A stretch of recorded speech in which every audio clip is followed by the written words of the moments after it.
El gobierno se dispone a enfrentar el momento más traumático del ajuste. Hoy el presidente recibió al delegado del Fondo Monetario, quien apoyó las medidas del déficit cero, pero pidió una vez más contemplar a los más vulnerables. Por otro lado, con los gobernadores del norte, el ministro Guillermo Francos no pudo prometer el suministro de gas durante el invierno. Y Milei, frente a empresarios, volvió a insistir en que el ajuste tiene mucho de motosierra y también de licuadora. Además, adelantó que se darán de baja 70.000 contratos de empleados públicos. Buenas noches, estas son las noticias a las 20:30. En el peor momento del brote de dengue y en medio de una nueva invasión de mosquitos, no se consiguen repelentes en la ciudad. Además, los precios volvieron a ajustarse y su valor por unidad ronda entre los 3.000 y los 7.000 pesos. Los comerciantes afirman que los proveedores les entregan a cuentagotas y los clientes se quejan por algunos abusos en los precios. Entonces, 36 en 3 horas vendiste. Sí, 3 horas, así como les pusimos, desaparecieron. El emisario del FMI, Rodrigo Valdés, se reunió hoy con Milei y Luis Caputo. En el organismo afirman que todavía es prematuro hablar de un nuevo acuerdo con el fondo y advirtieron que el plan requiere implementación política y mejorar la calidad del orden fiscal. El presidente más tarde habló en un foro ante empresarios y se refirió a que en su plan hay mucho de motosierra, pero también mucho de licuadora. Estábamos perfectamente y absolutamente convencidos de llevar adelante un ajuste fiscal, el cual obviamente tiene mucho de motosierra y tiene mucho de licuadora, que además se dieron de baja contratos y fíjense que ahora están cayendo más contratos y van a caer 70.000 contratos.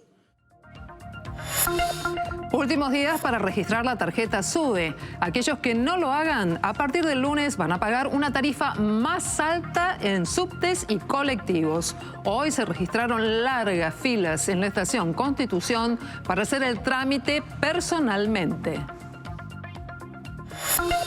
Y el Centro Cultural Kirchner cambiará de nombre. Lo anunció el gobierno, aunque todavía no informó cuál será el nuevo nombre de este centro cultural, que fue denominado con el nombre del expresidente en el año 2015. El vocero presidencial aseguró hoy que la medida forma parte de un plan de deskirchnerización de los espacios públicos. Un barco fuera de control, un carguero de containers, impactó contra un puente en Baltimore, en Estados Unidos, y lo derribó por completo. Hasta el momento hay 6 personas desaparecidas y el gobierno descartó un ataque terrorista. En 2016, la misma embarcación había chocado contra los muros de un puerto de Bélgica.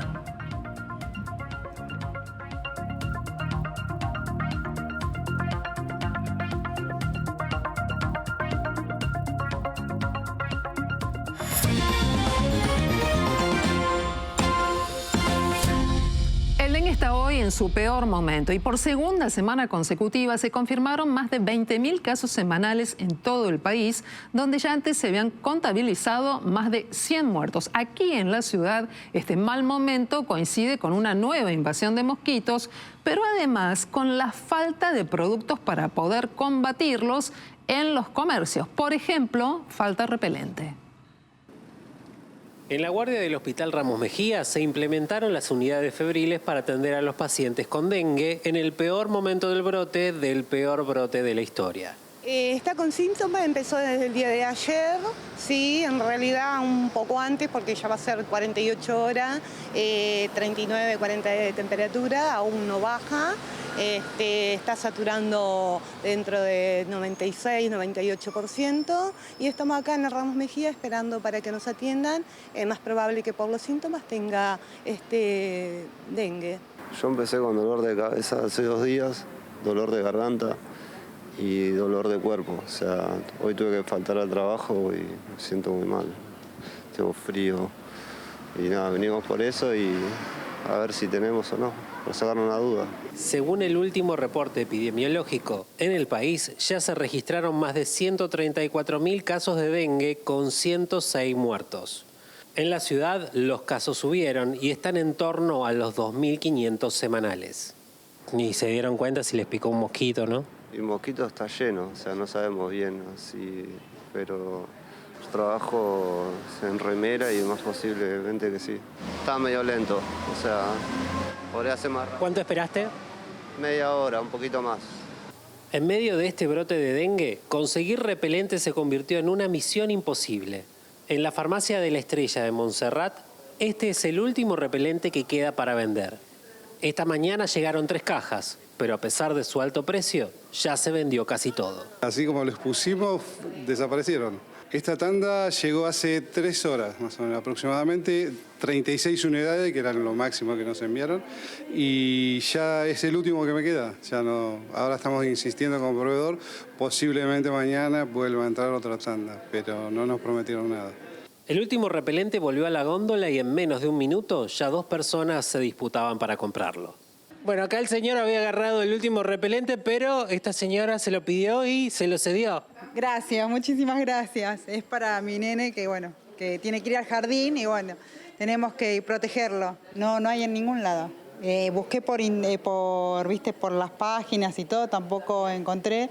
Me fui acá a todos los supermercados de la zona y tampoco... Ahora vamos a ver cuánto me lo cobran también, porque está carísimo. Los valores de los repelentes están entre los 3.000 y los 7.000 pesos. Pero como no se consiguen, los clientes denuncian que algunos comercios los venden a precios aún mayores. Podrá suponer que precio no buscamos, sino que buscamos proveedor. El primer proveedor que encontramos que los tenga nos van mandando. Pero insisto, lo van mandando en cuentagotas, de a 6, de a 10, más no. Estamos por las droguerías permanentemente encima de la droguería para cuando ni bien aparezca, de ahí nosotros les pedimos. A falta de repelentes tradicionales, los naturales se convierten en una opción. Están aquí a mi costado y salen entre 4.000 y 5.000 pesos. Los naturales son a base de citronela, que ya eso existió son los primeros repelentes que salieron, que es natural. Eso ya hay laboratorios exclusivos que lo sigan. Y nosotros inclusive si vienen con receta médica, nosotros también los preparamos acá. Es más, vinieron muchas recetas médicas y nosotros los fuimos preparando. Mientras que la góndola de los repelentes naturales también se va vaciando, en la farmacia ya buscan activamente al próximo proveedor. Mientras tanto, los clientes siguen con la búsqueda. A veces ves que hacen turismo, digamos, buscando los repelentes y buscando varios locales y bueno, se van decepcionados. El centro de la ciudad, Balvanera, Montserrat, Caballito, San Cristóbal, Boedo. Esta tarde la pregunta era excluyente. ¿Tenés repelente? Y la respuesta siempre era no. Supermercados, pequeños negocios de proximidad, grandes cadenas de supermercados y farmacias. Martín Buratti está recorriendo la ciudad de Buenos Aires para darnos esta respuesta, o por lo menos que alguien nos pueda decir ¿cuándo, a qué costo y qué variedad de productos existen? Si es que existen, Martín, en las farmacias a esta hora para poder combatir al mosquito que genera el dengue. Buenas noches. ¿Qué pasa con ese trabajo hoy en el móvil? Buenas noches, Silvina. Bueno, la respuesta sigue siendo no. Lo que estás viendo en pantalla es el lugar en donde esta farmacia de Almagro, en Rivadavia al 4300, tiene exhibido los productos repelentes tradicionales. Bueno, no hay, así que está vacía. Pero estamos con Marcelo Pereta, que es el farmacéutico de esta farmacia, que nos va a contar un poco cómo viene siendo la situación en los últimos días en medio de este brote de dengue, pero también del aumento de la cantidad de mosquitos. Marcelo, ¿qué tal? Buenas noches. ¿Qué tal? Gracias por venir. ¿Cómo están ustedes? No, gracias a vos por esperarnos para hacer esta salida. Bueno, no hay repelentes. ¿Qué está pasando? Bueno, está pasando que la demanda está aumentada, no hubo prevención, no se fumigó en tiempo y forma y bueno, estamos asistiendo también a una época del año en donde los mosquitos que vienen con su resistencia ya de años, no de ahora, dañan, pican y transmiten esta enfermedad viral que se llama el dengue, con la sintomatología ya conocida, ¿no es cierto? Fiebre, dolor de cabeza, erupciones en la piel, a la cual hay que prevenir. Obviamente se viene la gente a la farmacia a consultar qué puede hacer, pero cuando nos pide los repelentes, los clásicos, ese aerosol, ese es el que está faltando. Por eso es importante consultar al farmacéutico, porque hay alternativas económicas, naturales, muchas veces, que sirven para pasar estos malos momentos, ¿no es cierto? Claro, antes de entrar a lo que son los repelentes naturales y estas alternativas que empezaron a aparecer ante la falta, contanos un poco cómo es el tema de los proveedores. ¿Te están trayendo, no te están trayendo? ¿Te traen lo mismo de siempre pero no alcanza? ¿Cómo es el asunto? En este momento los proveedores están dando faltas, o sea, las farmacias se proveen de las droguerías, que son los mayoristas, ¿no es cierto? Entonces, cuando uno pide desde la farmacia la reposición de los repelentes vendidos, dicen no hay. O directamente en la computadora aparece en rojo, faltante, así que ni te molestas en pedirlos. Diariamente uno tiene que consultar a ver si hay, porque de repente 24 o 48 horas después ya empieza a haber stock. Pero lo que vemos es que los precios son abultadísimos, es decir, productos que en condiciones normales se encuentran en 4 o 5 mil pesos, aparecen a 8, 9 mil o hasta 12 mil pesos. O sea que ya hay abuso de parte del proveedor, porque claro, ve que hay mucha demanda, hay poco stock y se aprovecha. Entonces ahí pone una situación crítica a la farmacia, porque bueno, algunas lo tienen, aun cuando sea el costo más alto, y otras optan por recomendar otras alternativas. Como siempre, en momentos en donde la cartera de salud no se ve, porque yo creo que el fondo es la cartera de salud está haciendo silencio en esto y no, recomienda alternativas, no estimula la provisión de mayor cantidad y variedad de repelentes, no educa sobre el uso adecuado de los repelentes. Algo lógico para cualquier cartera de salud, la gente entraría en tranquilidad, no entra en pánico, y a veces lo que pasa es que el que encuentra en una farmacia repelentes se compra media docena y el que viene atrás se queda sin. Entonces, y esto que vos nos mostrabas, que estos son los repelentes naturales, que son las alternativas que comenzaron a aparecer, estos dos que tenés acá con precio y todo, contame un poco de qué se trata. Bueno, hay repelentes a base de citronela, a base de a base de canela, a base de aceites esenciales, o sea que tienen mucho olor. Un aceite esencial es aquel que tiene mucho olor y justamente sirve para repeler, porque vos te pasás estas sustancias que son oleosas, te la rociás la piel, ¿no es cierto? O a veces vienen en forma de crema, te la pasás en la piel y el mismo olor repele, ¿no es cierto? Algunas a base de cítricos, de limón, lavanda, eucalipto. Entonces, todas esas sustancias ayudan o efectúan el mismo rol que el repelente y son mucho más económicos, ¿no es cierto? Entonces, ahí es donde nosotros insistimos, hay que consultar al farmacéutico porque él tiene opciones y alternativas. Lo mismo con la sintomatología leve, ¿viste? A veces yo ya me picó el mosquito o ya estoy con fiebre, dolor de cabeza, ¿qué hago? O a veces irritación en la piel, salpullido, exactamente, ¿qué hago? Bueno, hay, medicación de venta libre, tipo paracetamol o algún antihistamínico, que resuelven. Es decir, no hay que buscar grandes medicamentos costosos, y bueno, esto se puede resolver, como digo, consultando al farmacéutico. Bueno, así es, entonces, algunos pueden seguir con la búsqueda de los repelentes tradicionales, pero también hay algunas otras opciones para la emergencia en este momento de brote de dengue y aumento de la cantidad de mosquitos. Silvina. Gracias, Martín.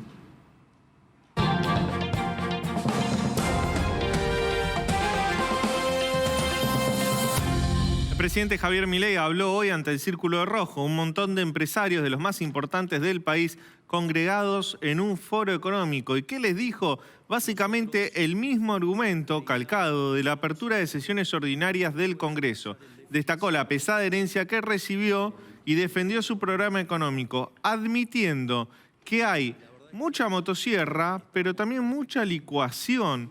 Y cuando admite la licuación, como que intenta el presidente ponderar que hay más motosierra que licuación, porque obviamente la licuación pegó a los jubilados, a los asalariados y a muchos sectores vulnerables de la población. Lo dijo en los siguientes términos.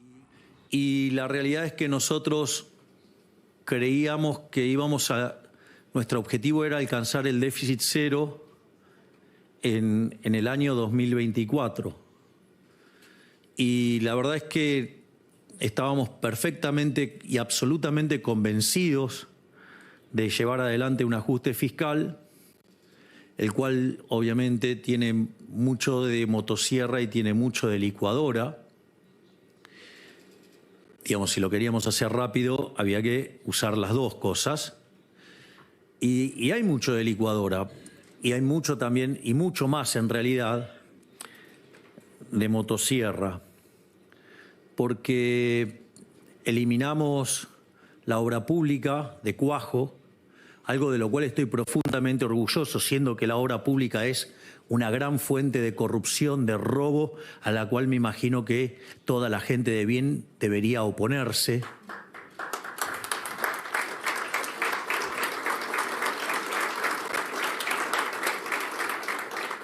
Por otro lado, eliminamos también de cuajo las transferencias discrecionales a las provincias. También, digamos, echamos 50.000 empleados públicos. No solo eso, sino que además se dieron de baja contratos y fíjense que ahora están cayendo más contratos y van a caer 70.000 contratos.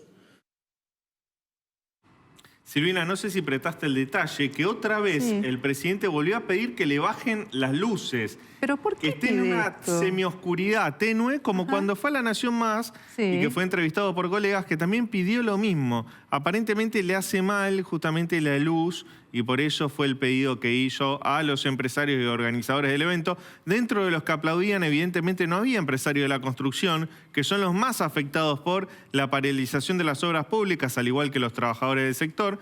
Y cuando habló de 70.000 trabajadores, está hablando de trabajadores contratados que a fin del año pasado se le renovó el contrato por 3 meses. Esos 3 meses termina este domingo, 31 de marzo. Muchos de esos contratos no van a ser renovados. Él dice que en total serían 70.000. Lo que no queda claro es si serán 70.000 a partir del 31 de marzo o si una proporción de esos 70.000 será no renovado y la otra, que sería el 20%, y la otra será extendida por 3 meses más y tal vez en etapas sea esta no renovación de 70.000 contratados en el Estado. El presidente decidido a continuar con su plan de ajuste, un plan de ajuste que sin duda se impacta no solo en el empleo, sino también en la actividad económica. Bueno, para tener en cuenta además, Leandro, que hoy ha sido un día de movilizaciones, de protestas en distintas dependencias estatales y que de hecho el gremio ATE ha convocado una medida de fuerza, esta vez de carácter nacional. De hecho, el secretario general de ATE, Rodolfo Aguiar, había anticipado ya hoy al ministro de Economía que la protesta se iba a dar, que el gremio iba a estar movilizado en la calle porque, por supuesto, rechazan los despidos. ¿Y esto dónde se plasma de manera muy concreta? En un tuit que justamente Rodolfo Aguiar colgó hace muy momentos en sus redes sociales. ¿Qué es lo que dice? Mire, presidente @Javier Milei, no va a poder despedir 70.000 estatales como a usted le gustaría. Hoy se multiplicaron las protestas en todo el país y la conflictividad en el Estado va a seguir en aumento. Por eso, Asociación de Trabajadores del Estado ha decretado este paro, que además va a tener una movilización y que tiene el alcance de una medida nacional, Leandro. Justamente hoy también tuvo una reunión importantísima el presidente, el ministro de Economía Luis Caputo, con Rodrigo Valdés. Rodrigo Valdés, de nacionalidad chilena, es una de las figuras fundamentales para el hemisferio occidental del Fondo Monetario Internacional. Se trata de la segunda visita de un emisario del fondo a la Argentina en los últimos meses. Recordá, Silvina, que en febrero estuvo la número 2 del fondo, Guita Gopinaz. En este encuentro que tuvieron, hablaron sobre el actual programa que tiene Argentina con el fondo. Desde el FMI se encargaron en aclarar que todavía no hay una discusión sobre un nuevo programa, como dicen algunas fuentes del gobierno de Milei. Y también Valdés le mandó un mensaje a través de una declaración al gobierno diciendo que es impresionante los logros que tienen en materia de desinflación, de desaceleración de la inflación, pero volvió a alertar por que el peso del ajuste no recaiga solo en los sectores más vulnerables. Está hablando de trabajadores y está hablando de jubilados. Es como la tercera ocasión en la que el Fondo Monetario Internacional le subraya este punto al presidente Javier Milei, diciéndole, ojo, el peso del ajuste no puede caer solo sobre estas espaldas. Y en ese sentido, hoy el INDEC dio a conocer el estimador mensual de actividad económica, que es justamente un informe que hace todos los meses el INDEC, en este caso sobre los resultados de enero. Enero, mes en el cual pegó de lleno la devaluación y la caída del nivel de actividad. ¿Y cuáles son los datos? Bueno, que a nivel interanual, es decir, enero 2024 versus enero de 2023, la actividad económica cayó 4,3%. 4,3%. Se desplomó. Y respecto al mes anterior, respecto a diciembre, 1,2%. El otro dato interesante es que el EMAE mide 10 sectores de la industria y de la economía argentina. 15. De esos 15 hay 10 que cayeron. Y algunos se desplomaron, como la construcción, que cayó 16,9% de un mes al otro. Es decir, la recesión está pegando fuertemente en la economía argentina y ya algunos economistas hablan de una recesión para todo este año de 4,5%.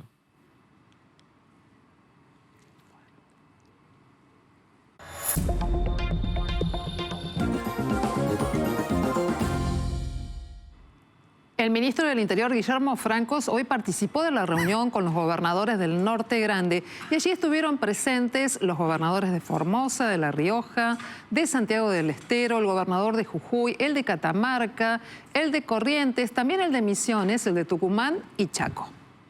Y el principal tema de este encuentro tuvo que ver con la reversión del gasoducto del norte, que actualmente está demorada, está retrasada. Por lo tanto, pone en riesgo la posibilidad de garantizar el suministro de gas a todas las provincias del norte del país. Y en este sentido, el ministro Francos no pudo asegurar esta posibilidad de la provisión. ¿Qué es lo que dijo? Esperemos que esté solucionado. Por su parte, el gobernador de Salta, que fue el anfitrión de esta jornada, Gustavo Sáenz, anunció una buena noticia sobre la continuidad de las obras públicas. Nosotros hemos logrado en el Norte Grande dejar de lado las banderías políticas, dejar de lado las ideologías y ponernos a trabajar por las necesidades de todos y cada uno de nuestros pueblos, que son las mismas. Hemos tenido la posibilidad de ver las obras públicas del norte y bueno, tenemos una buena noticia, o por lo menos alentadora, de que algunas ya se van a establecer con prioridad en los próximos días. Transmitimos lo que el Gobierno Nacional viene transmitiendo, que ordenar las cuentas públicas es una tarea muy compleja, dominar la inflación es una tarea compleja. Con respecto al tema de los subsidios en general, el planteo del Gobierno es subsidiar la demanda. Y estamos trabajando en el caso particular del subsidio al transporte para poder incluir a las personas que requieren este tipo de subsidio a través de los medios de pago como la tarjeta SUBE. Y el tema gas está encaminándose. Esperemos que para la llegada del invierno esté solucionado. Es una preocupación del Gobierno Nacional y de la Secretaría de Energía. El gobierno anunció hoy que cambiará el nombre del Centro Cultural Néstor Kirchner, que es considerado como un emblema de la gestión kirchnerista y que además funciona en el antiguo edificio del Correo Central. Todavía no está definido cómo se va a llamar. El anuncio estuvo a cargo del vocero presidencial Manuel Adorni, quien aseguró que se trata de un plan mucho más ambicioso, que es la deskirchnerización de edificios públicos. El espacio cultural lleva a este nombre, el nombre del expresidente, desde el año 2015. Se ha decidido finalmente cambiar el nombre al Centro Cultural Néstor Kirchner, así que dejará de llamarse como tal y efectivamente se le dará paso a un nuevo nombre. Supuse que me iban a preguntar cuál era el nombre que le íbamos a decidir ponerle al ya hoy ex CCK. Y no, lo cierto es que no está definido.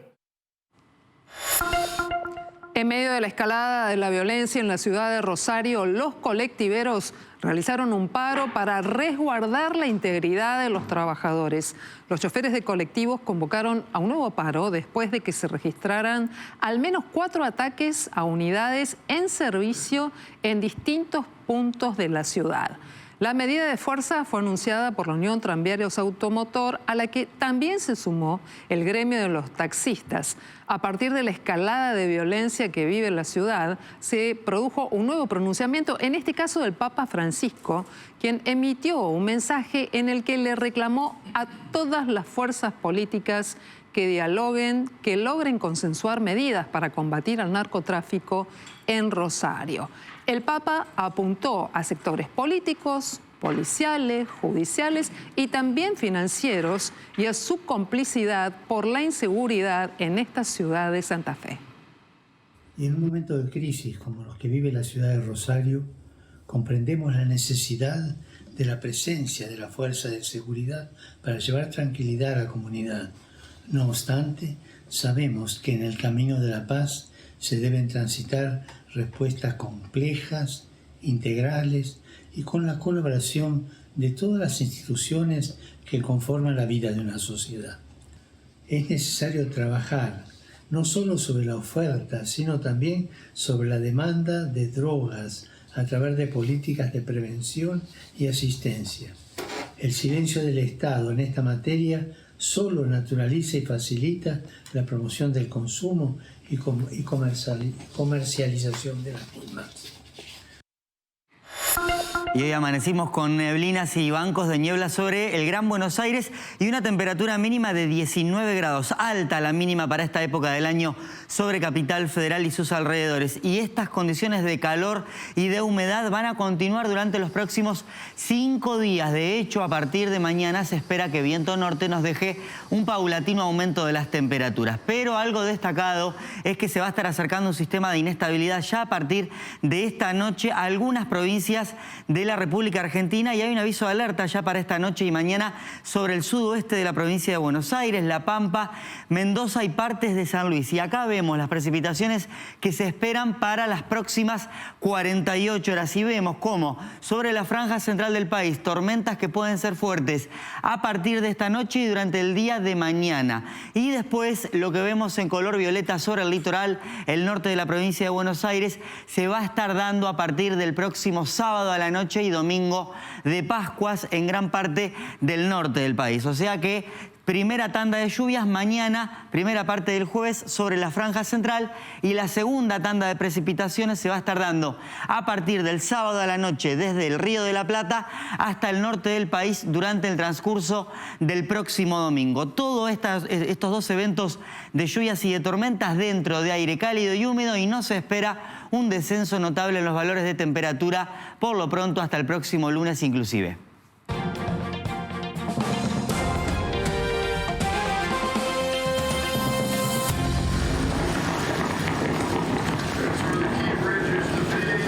Este es el momento donde un barco carguero choca contra el mayor puente de Baltimore en los Estados Unidos. El hecho ocurrió a la 1:30 de la mañana. Y era un barco portacargas proveniente de Singapur que estaba con desperfectos técnicos y que impactó sobre el puente provocando ese colapso total que acabas de ver. En las imágenes se ven incluso autos que estaban sobre el puente y que cayeron al río. Hasta el momento lograron rescatar a 2 personas, una de ellas está grave, pero además hay otras 6 que todavía están desaparecidas y que en principio serían trabajadores que estaban realizando tareas de reparación, de bacheo. Desde el momento del incidente se está trabajando para encontrar a estas personas desaparecidas, pero es muy difícil poder hacerlo por la gran cantidad de hierros y porque además la temperatura del agua a esta altura del año es sumamente fría. El barco partió del puerto de Baltimore, al parecer ya con inconvenientes técnicos. Y en esta animación se puede ver que da una vuelta de 180 grados, como cambiando de rumbo, y se dirige al puente con el que después choca. Hasta ahora no hay información oficial de qué es lo que pudo haber pasado, pero según las investigaciones, es el barco que tiró anclas, pero que después no se detuvo. Y también las empresas que tienen a cargo este barco para su comercialización dicen que avisaron sobre los inconvenientes técnicos que tenían y que esto fue lo que logró evitar muchas muertes porque se cortó el paso por el puente apenas se recibió el aviso. The preliminary investigation points to an accident. We haven't seen any credible evidence of a terrorist attack. Our administration is working closely with leaders from all levels of government and society to respond to this crisis. Pero veamos esto. En este caso, este buque que está chocando en el puerto de Bélgica es el mismo que provocó el colapso del puente de Baltimore. Este hecho se produjo en el año 2016 y según el informe de los especialistas, el Dalí se topó con el atraque en el puerto de Amberes durante las maniobras para salir del puerto debido a un error del capitán, pero también del práctico que estaba a bordo. Tanto el barco como el atracadero resultaron dañados en este incidente. Y el Dalí permaneció detenido y también atracado en el puerto durante un periodo, mientras obviamente hubo que someterlo a distintos ejercicios para poder repararlo. Así quedaron los restos del Crocus City Hall en Moscú después del incendio que se produjo por el ataque de un grupo de al menos 4 terroristas. Según se informó, se completaron los trabajos de rescate de emergencia, de donde se retiraron más de 900 metros cúbicos de estructuras derrumbadas. Este ataque derivó en el asesinato de 137 personas, mientras que hasta aquí son todavía más de 180 las que están recuperándose de las heridas. Este es un hecho insólito porque también este es el momento en el que se da algo así como una lucha entre camiones. Por un lado, un camión hidrante de la policía que tiene una suerte de combate contra un soplador de estiércol de granjeros.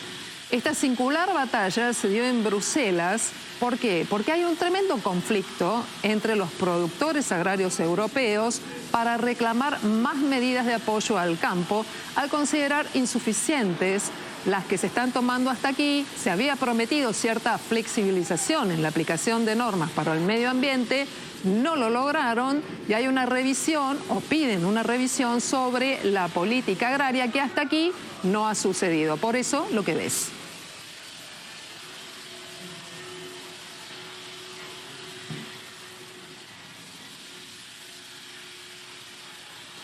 Cuando volvamos de la pausa vamos a seguir hablando del dengue, de cómo prevenir esta situación, pero también tenemos muchos interrogantes a lo largo de qué va a pasar con el Congreso con distintos temas, entre ellos el de las jubilaciones. Estas informaciones y mucho más, como siempre, aquí en Noticias a las 20:30.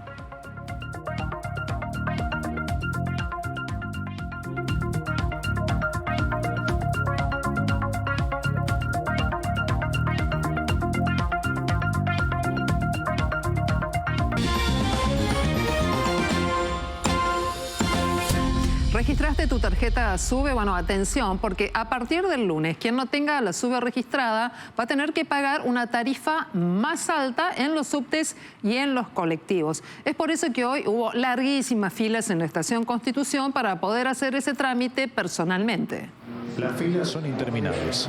Algunos prefirieron madrugar y esperar en los primeros lugares para después poder liberarse y tener el día libre.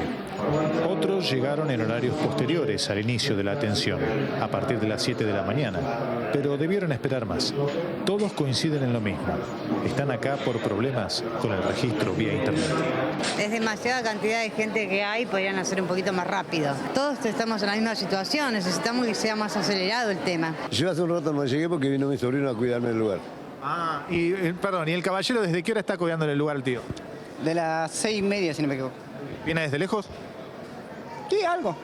¿Le costó hacer el trámite a través de la página, de la aplicación o? Directamente vine acá, la de la página esa no da. Sin pérdida de tiempo. Sí, mejor venía acá. No, vine acá porque tuve problemas anteriormente. Sí, entonces vine por eso ahora. ¿Es de utilizar mucho la SUBE? ¿Hace muchos viajes por día? Uso 3 colectivos. Para agilizar el trámite, auxiliares de ANSES se acercaron a los usuarios para poder informarles si efectivamente necesitaban realizar el registro o ya lo tenían hecho y no era necesario que hicieran la fila. ¿Desde qué hora está aquí? Desde las 6. No pude entrar. Intenté varias veces, pero no pude hacerlo. ¿El principal problema? Y no hay internet, no. ¿Se colgaba la página, no funcionaba? No, se colgaba la página. Sí, mi hija me estaba queriendo hacer, pero después no lo pude, tengo que venir acá. No te deja entrar a la página, no te deja entrar. ¿Directamente tuvo problemas con la página? Sí, directamente. Entonces optó por venir aquí. No queda otra, tengo que venir acá.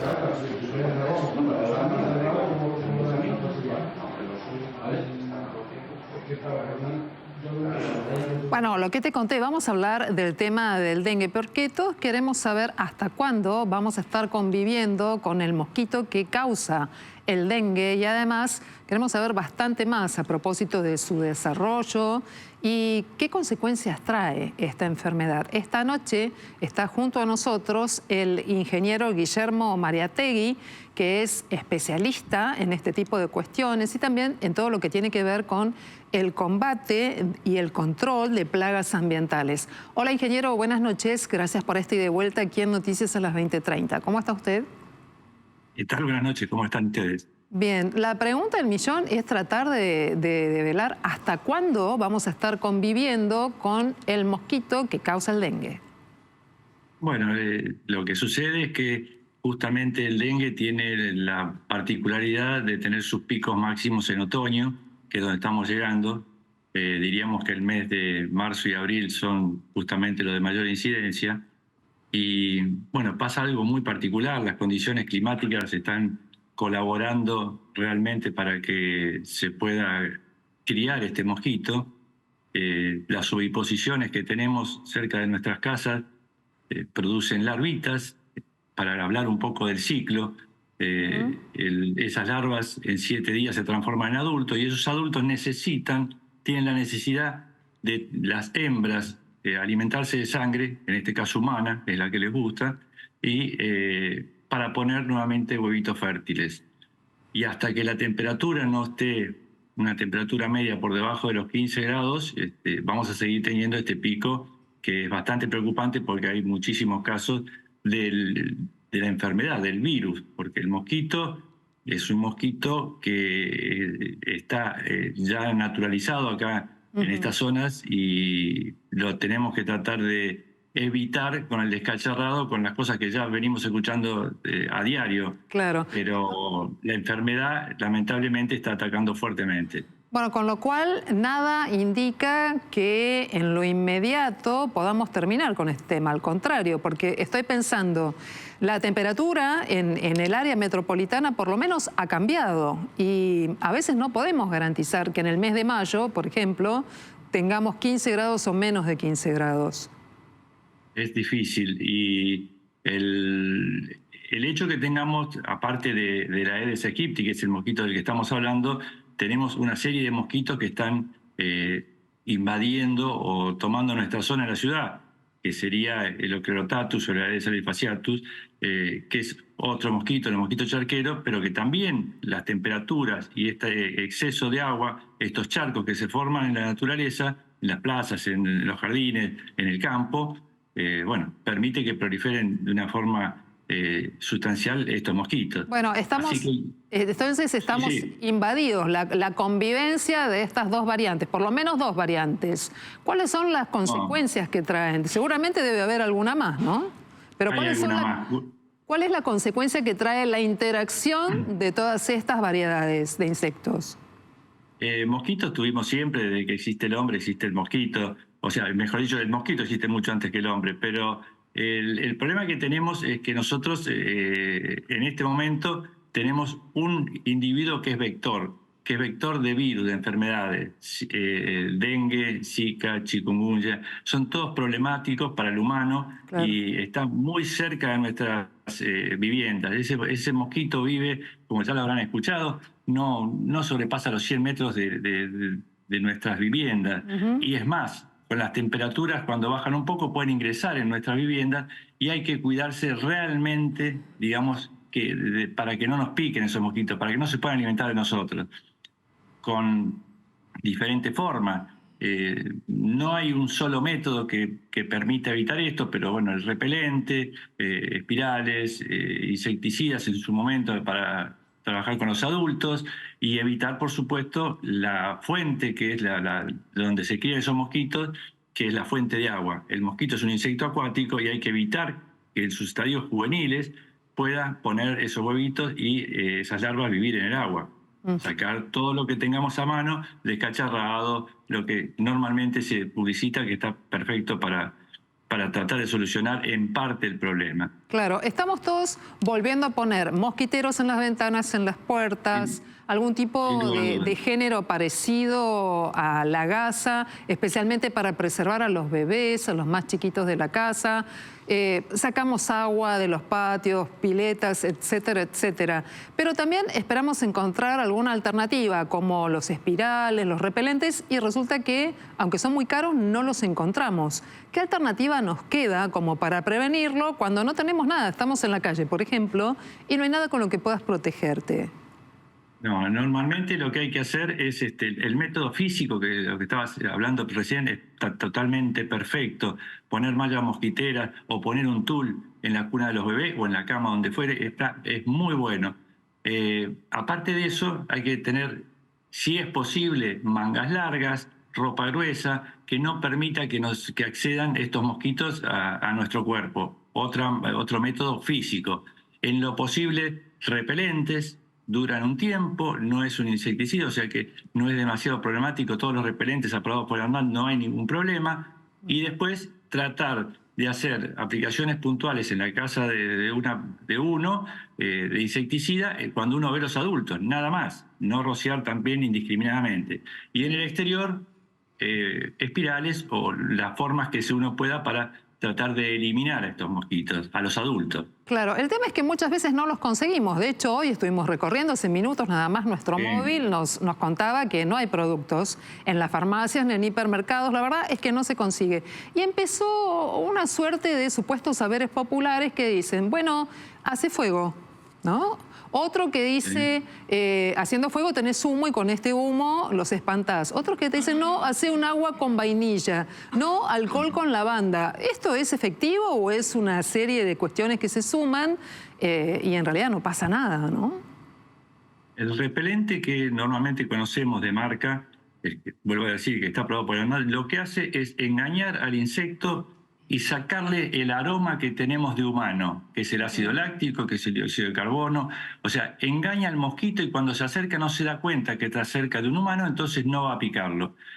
Nosotros tenemos formas de engañarlo con diferentes esencias, si queremos llamarlo de esa forma. Ahora, el hacer humo está muy bien, en el campo se utiliza, se quema pasto, se quema eucaliptus, pero también tienen un hecho de toxicidad y no podemos llenar nuestra casa de humo. Claro. El hecho de ponernos cualquier sustancia sobre el cuerpo, ya habría que hablar con un dermatólogo a ver qué posibilidades de agresión tiene eso que nos estamos poniendo sobre el cuerpo, porque lo que se vende comercialmente está aprobado, lo que uno inventa no estoy capacitado para decir si es viable o no. La repelencia es muy difícil que se produzca con productos caseros, llamémosle así. No es fácil. Es más, el repelente repele una cierta cantidad de tiempo y una cierta cantidad de mosquitos. Nunca el 100% nos va a dejar de picar. Así que yo recomendaría que lo que tenemos que hacer en este momento, en este pico, es cuidarnos y que no se acerque el mosquito y nos pique. Entonces tratemos de utilizar el mejor producto, busquémoslo, tratemos de encontrarlo y si no, pongamos medios mecánicos, mangas largas, pantalones gruesos, largos, mosquiteros sin lugar a duda, y esa es la forma que vamos a tratar de alejarnos del mosquito. Bien, mayo, junio entonces serían los meses en los cuales esperamos que baje este pico de tensión. Esto es biología, pero sí, normalmente terminando el otoño y empezando el invierno, sí, seguramente se va a letargar el mosquito. No es que desaparezca ni que desaparezca el dengue. Y imaginemos que la Argentina es muy larga y en el norte las temperaturas varían, o sea que hay que cuidarse todo el año del dengue. Pero bueno, va a disminuir muchísimo y el mosquito empieza a morir o a letargarse debajo de los 15 grados. Muy bien. Ingeniero Guillermo Mariátegui, muchísimas gracias por esta conversación, ida y vuelta aquí en Noticias a las 20:30. Buenas noches. Bueno, de nada, que tenga buenas noches. Gracias. Y vamos a seguir hablando, por otra parte, de economía, porque es que hay un dato, Leandro, que nos llamó mucho la atención, que llega con un aviso para los abogados, pero también para las billeteras virtuales, sobre la necesidad de que informen a partir de determinadas acciones y operaciones de sus clientes. ¿Qué es esto? Sí, Silvina, esto es una ley que fue aprobada por el Senado recientemente, la Ley de Prevención del Lavado de Dinero y de Financiación al Terrorismo, que incluye recomendaciones del GAFI, del Grupo de Acción Financiera Internacional, que hoy justamente culminó su misión de evaluación sobre la Argentina. Todavía el resultado no está, lo va a divulgar en octubre, pero es un dato crucial para ver si Argentina tiene acceso al crédito internacional o si lo pone en la lista gris o negra. ¿Qué incluye esta ley que cambió las cuestiones? Bueno, hace que los abogados y las billeteras cripto sean sujetos obligados ante la UIF, la Unidad de Información Financiera. ¿Qué significa sujetos obligados? Que muchos abogados van a tener que reportar ante la UIF operaciones sospechosas de ser de lavado de dinero de sus clientes. Entonces, los abogados dicen que esto es violatorio del secreto profesional con sus clientes. Recordemos que hay otras profesiones liberales, como contadores y escribanos, que también tienen esa obligatoriedad. Claro. Y en cuanto a las billeteras cripto, también se convirtieron en sujetos obligados, tienen que reportar operaciones sospechosas de lavado de dinero a la UIF y aparte se tienen que inscribir en un registro ante la Comisión Nacional de Valores. ¿Cuál es el objetivo de este registro? Que la Comisión Nacional de Valores le dé una especie de sello de calidad a las billeteras cripto, que son las empresas que en Argentina ofrecen criptomonedas a los inversores, para que los inversores a la hora de invertir justamente tengan la seguridad de que son empresas serias y reguladas. ¿Qué es lo que pasa? Por un lado dicen algunas empresas, bueno, la regulación es costosa y vamos a tener que trasladárselo a nuestros clientes, a nuestros usuarios. Por otro lado, hay un grupo de usuarios que dice, mira, yo me acerqué a las criptomonedas porque no me gusta el sistema financiero tradicional, no quiero estar regulado justamente porque filosóficamente, ideológicamente estoy en contra de toda regulación. Entonces se viene un gran debate porque Argentina va a ser un país de punta, no solo a nivel regional, sino global en cuanto a la regulación del universo de criptomonedas.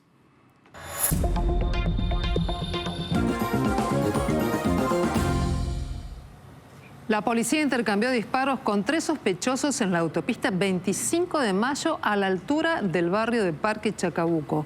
2 oficiales de la Fuerza Federal que se estaban movilizando en moto intentaron identificar a los integrantes de un vehículo que estaban realizando maniobras extrañas y finalmente intentaron fugarse.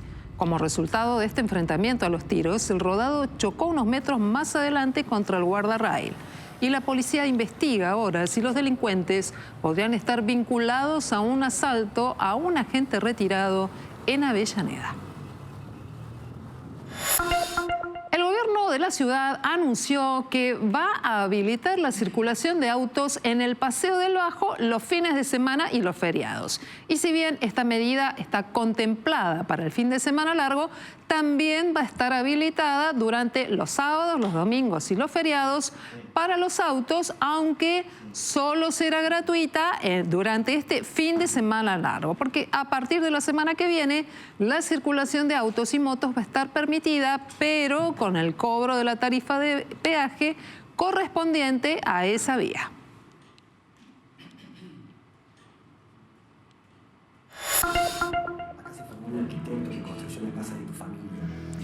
Este video es parte de la campaña digital Cuidemos lo que funciona que lanzó la Universidad de Buenos Aires, la UBA, y convoca a firmar un petitorio en rechazo al ajuste del presupuesto. En las imágenes se ve un recorrido por las distintas facultades mientras una voz en off va enumerando la cantidad de profesionales que se formaron en esa universidad. Sobre este tema conversamos con Sebastián Caballero, que es secretario de Ciencia y Técnica de la universidad.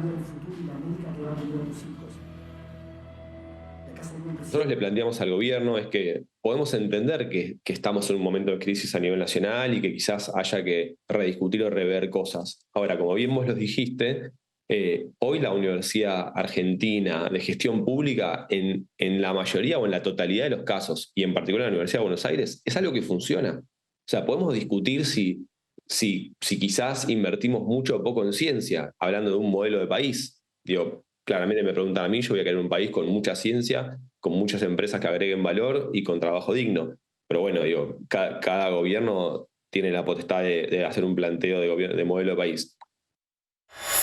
Y la atmósfera no descansa y no tiene fronteras y se estuvieron registrando fuertísimas tormentas sobre el este de China y las imágenes que circularon en las últimas horas por redes sociales fueron impresionantes. Eso se registró en la provincia de Xinjiang, en el extremo oeste de China. Granizo gigante de entre 5 y 10 centímetros de diámetro generó varias decenas de heridos. Justo la tormenta se registró en el momento que los chicos salían de las escuelas, de los colegios, y ahí vemos imágenes de cómo se filmaban. Claro, los autos fueron completamente destrozados. Las madres metían a los hijos abajo de los asientos y una estación meteorológica de la ciudad de Xiguo, una ciudad que se encontraba a unos 60 kilómetros de Xinjiang, registró unos asombrosos 235 kilómetros por hora de ráfagas de viento. Realmente una tormenta impresionante y de hecho el Servicio Meteorológico de China continúa emitiendo avisos de alerta para el extremo este de ese país. Impresionantes las imágenes entonces del este de China. Y venimos para Norteamérica porque sobre México registraron un invierno muy seco con temperaturas altas para la época del año y claro, se están viendo las consecuencias de la sequedad del aire y del suelo que vienen registrando. Se salieron de control focos de incendios sobre el sur y sudeste de ese país y lamentablemente se confirman 95 siniestros reportados en la zona de Veracruz. De acuerdo con la Comisión Nacional Forestal de ese país, 95 incendios activos en las últimas horas dejaron 35 siniestros que fueron reportados de forma oficial. Se encuentran combatiendo las llamas al menos 3.049 bomberos y 6 equipos aéreos sobre esa región. Y lamentablemente hay varias rutas y autopistas que unen varios distritos del sudeste mexicano, sobre todo de Veracruz, que se encuentran cerrados debido al avance de las llamas y a la visibilidad reducida por la cantidad de humo debido a esas llamas. Impresionantes también las imágenes que circulan desde Veracruz. Frente a la necesidad de modificar la fórmula que reglamenta, que regula cuáles son los aumentos que debe tener la clase pasiva en sus ingresos, desde el Congreso la oposición se planta y busca dar un debate. Lo ha hecho saber la coalición cívica y en principio también el interbloque de Hacemos Cambio Federal. Esta noche está junto a nosotros la diputada nacional Marcela Campagnoli. Diputada, muchas gracias por este ida y vuelta aquí en Noticias a las 20:30. ¿Qué tal, Silvina? Buenas noches a toda la audiencia, la TIP en particular. Marcela, queremos que por favor nos cuentes de qué manera están pensando la posibilidad de generar debate en un Congreso que genera muchas expectativas, pero al que le cuesta poder avanzar en la tarea legislativa. Claro que nos cuesta. Nosotros la fórmula de movilidad jubilatoria que la propusimos en enero, cuando el gobierno retiró el capítulo fiscal de la ley ómnibus, que no llegó al Congreso la fórmula que proponía el gobierno porque la retiraron junto con todo el capítulo fiscal. Entonces en nuestro dictamen en minoría propusimos una fórmula que también la presentamos como proyecto de ley y por eso convocamos a una sesión el miércoles de la semana anterior. Esa sesión teníamos 144 diputados confirmados, pero fue la semana de la catástrofe climática que se cancelaron vuelos y algunos se demoraron y bueno, lograron venir 125 de los 129 que necesitábamos, además de varios diputados que nos confesaron que el gobierno había llamado a los gobernadores para pedirles que no bajaran a la sesión. Sí. Lo que sí fue un logro es que ese día el oficialismo decidió constituir la Comisión de Previsión Social, que no estaba constituida, y lamentablemente no puedes entender por qué los diputados del PRO y de la UCR no fueron a la sesión, pero sí fueron a la comisión que se constituía y se rasgaban las vestiduras hablando bien y a favor de los jubilados. Hubiera sido bueno que estuvieran ahí, porque si hubieran estado ahí podíamos haber aprobado esta fórmula que en qué consiste. Ya te explico. Sí, queremos conocerla. Perdón, diputada, porque en medio de estos vaivenes, más allá del clima y las decisiones políticas, el gobierno avanzó y a través de un decreto está fijando el hecho de que sea la inflación a partir de julio y una situación bastante particular a partir de abril la que genere un nuevo aumento, pero se necesita una ley. Sí, claro que se necesita una ley. Y te explico, nuestra fórmula proponía, y el gobierno dijo que iba a ir en ese sentido, por eso no entendemos por qué cambió, y ayer, como bien decís vos, el decreto habla de julio, no de abril. Nuestra propuesta era, en abril, que la fórmula de movilidad jubilatoria actualizara en abril con 2 meses atrás de índice a precios al consumidor. Es decir, con el índice de febrero, que es el que vos podés tener 2 meses antes, de 2 meses antes, con el índice de febrero actualizarles a los jubilados por índice de precios al consumidor. Y por única vez, un aumento del 20,6. ¿Por qué un aumento del 20,6? Porque los jubilados en los 4 años del gobierno de Alberto Fernández perdieron un 40% del poder adquisitivo con la fórmula que aplicó Fernández, que era distinta a la que traía Macri. Perdieron un 40%. Si a eso le sumas que desde el 10 de diciembre que asumió Milei a la fecha ha habido una inflación de cerca de un 60%, un 50 y pico por ciento, y que el gobierno solamente le dio en enero un 27% de aumento, bueno, decimos recompongámoslo de una vez un 20% y a partir de abril empezamos a actualizar por índice de precios al consumidor de 2 meses atrás. ¿Qué es lo que hace el decreto En julio dice que van a aplicar con 2 meses atrás. Supuestamente este gobierno dice que para mayo la inflación va a caer. Es decir, que si la inflación va a caer, ¿por qué le vas a aplicar el índice de precios al consumidor?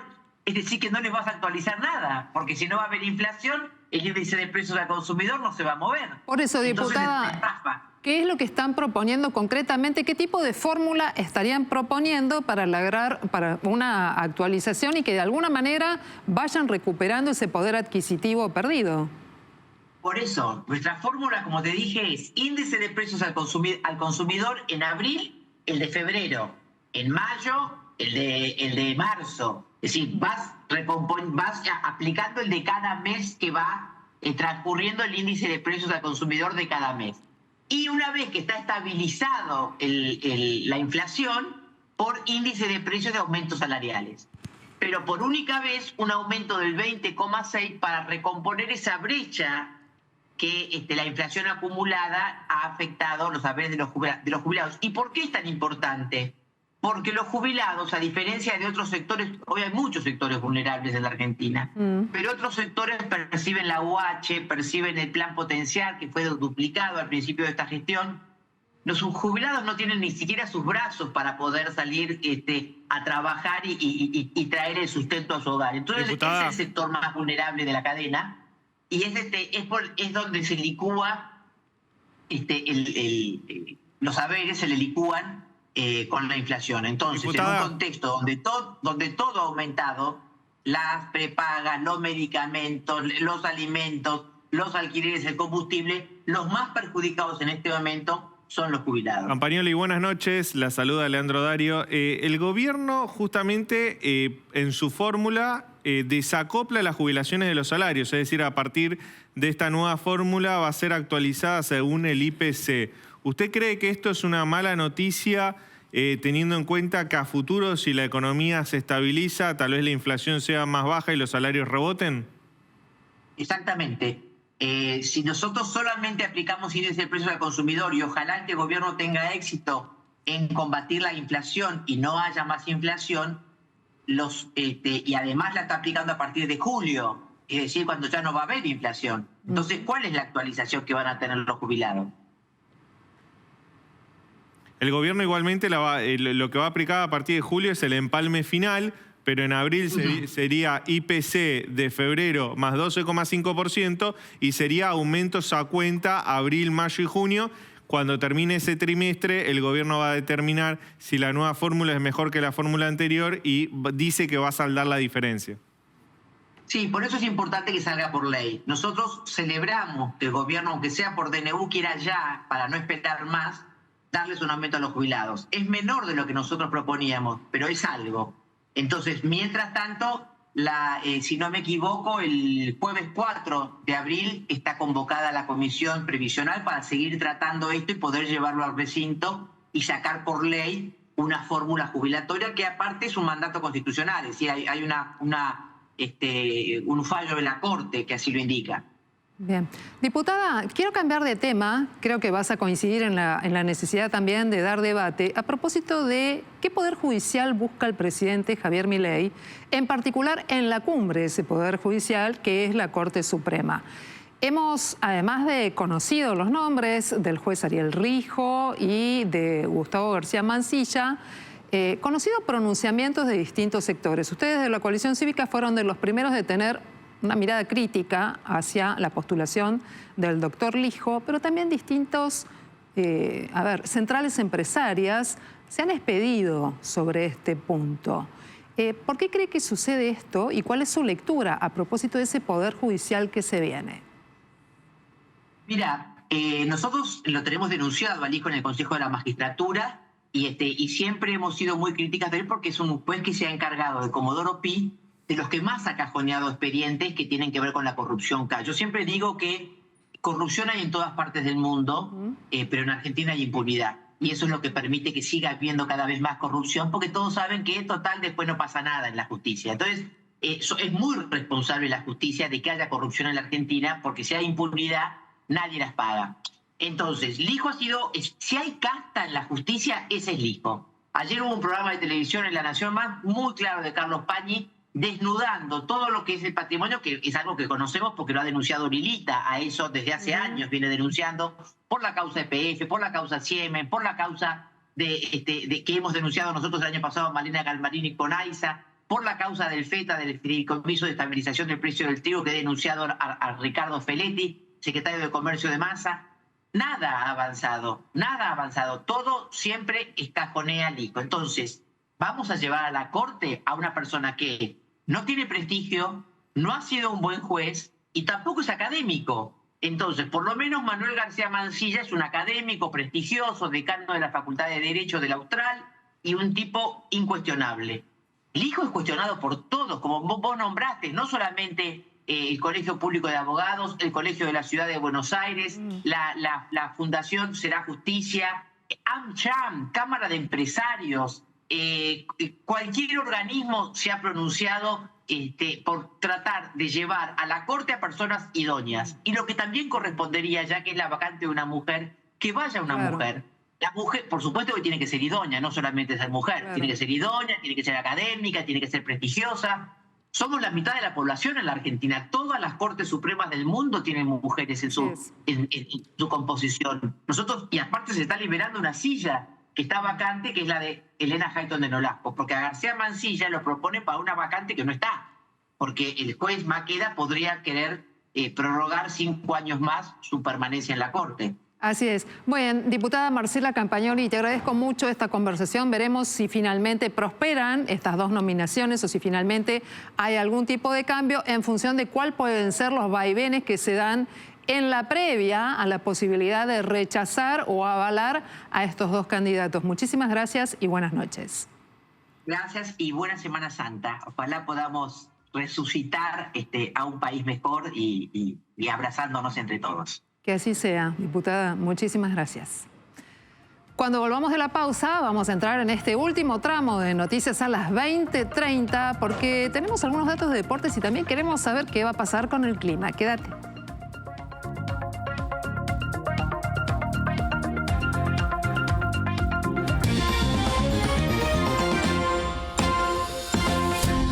Fútbol, porque en el último amistoso previo a la participación en los Juegos Olímpicos París 2024, la selección argentina sub-23 esta vez perdió ante México y por 3-0. El conjunto que entrena Javier Mascherano cerró la gira preparatoria para los Juegos Olímpicos con un resultado negativo porque perdió 3-0 frente al cuadro azteca en el segundo amistoso entre estas dos selecciones. Ahora, la sub-23 apunta al debut en París 2024 que se va a dar el próximo 24 de julio, esta vez enfrentando a Marruecos, que es el campeón de la última Copa Africana de Naciones sub-23. Pero después, el 27 de julio, Argentina se va a enfrentar ante el tercer clasificado de la Copa Asiática Sub-23. El 30 de julio cerrará la fase de grupos frente a Ucrania. Además, en unas horas, la selección mayor va a cerrar su gira por los Estados Unidos, en el que va a ser el último amistoso que va a jugar frente a Costa Rica. El partido va a ser alrededor de las 12 de la noche y el DT Lionel Scaloni ensayó varios cambios en la formación. El primero es en el arco. Va a estar allí Walter Benítez, que va a reemplazar al Dibu Martínez. En el ataque, atención, porque por primera vez vamos a ver jugando al joven de apenas 19 años, Alejandro Garnacho, que va a ser titular. Atención, primera vez con la celeste y blanca. Y fíjate lo que pasó aquí. Otra vez un hecho de violencia que nos atraviesa en el fútbol. Esta vez ocurrió en el Clásico de Cuyo entre Godoy Cruz y San Martín de San Juan durante el desarrollo de la Copa Argentina. El encuentro, que corresponde a los 32avos de la Copa Argentina, estuvo demorado por alrededor de 20 minutos porque hubo enfrentamientos entre las hinchadas del Tomba y del conjunto sanjuanino. Y después contra las fuerzas de seguridad del estadio. De hecho, los participantes de la pelea se dirigieron a la zona de plateas, arrancaron las butacas y se las arrojaron entre ellos. Algunos minutos después, la policía pudo finalmente controlar esta situación, pero usando balas de goma, y los simpatizantes, pese a esto, pudieron volver a sus respectivos sectores hasta que finalmente Godoy Cruz, cuando se retomó allí el juego, logró imponerse por penales y de esta manera clasificar a los 16avos de la Copa. Martes, Nacho, queremos saber cómo cerramos este día y qué va a pasar con el tiempo mañana. Bueno, una noche muy tranquila en cuanto al tiempo se refiere. La temperatura a esta hora 20 grados 4 décimas. El viento sopla muy leve del este a 7 kilómetros por hora. La humedad 77%. La presión es alta, 1014 hectopascales. Y el cielo ligeramente nublado. Pero mañana, atención, porque vamos a continuar dentro de la misma masa de aire. La temperatura mínima cerquita del amanecer. Mañana va a salir el sol a las 7:03 y la temperatura mínima aproximadamente 7:30 de la mañana. 19 grados, ya calorcito desde temprano, viento leve del sector norte y fíjate la humedad, 85%. Y a partir del mediodía, nubosidad en aumento, no se esperan lluvias para la ciudad de Buenos Aires. Se va a estar formando esa zona de tormentas que yo te comentaba antes sobre La Pampa, San Luis, partes de la provincia de Buenos Aires y eso va a desprender mucha cantidad de nubes, por eso el cielo cubierto sin lluvias, con una máxima de 26 grados, la humedad alta, 60%. Y hacia la noche va a seguir con mucha cobertura nubosa, 22 grados, el viento del este y la humedad 75%. Tengan en cuenta entonces que las condiciones van a continuar propicias para que haya mucha cantidad de mosquitos, poquito abrigo, mucho repelente, el consejo para mañana.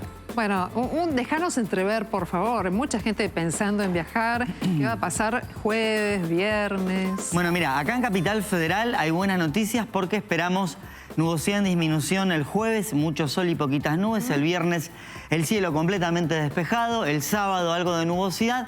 Las lluvias el domingo. Y en la costa atlántica, como les comentaba hoy, va a llover entre esta noche, mañana y la mañana del jueves.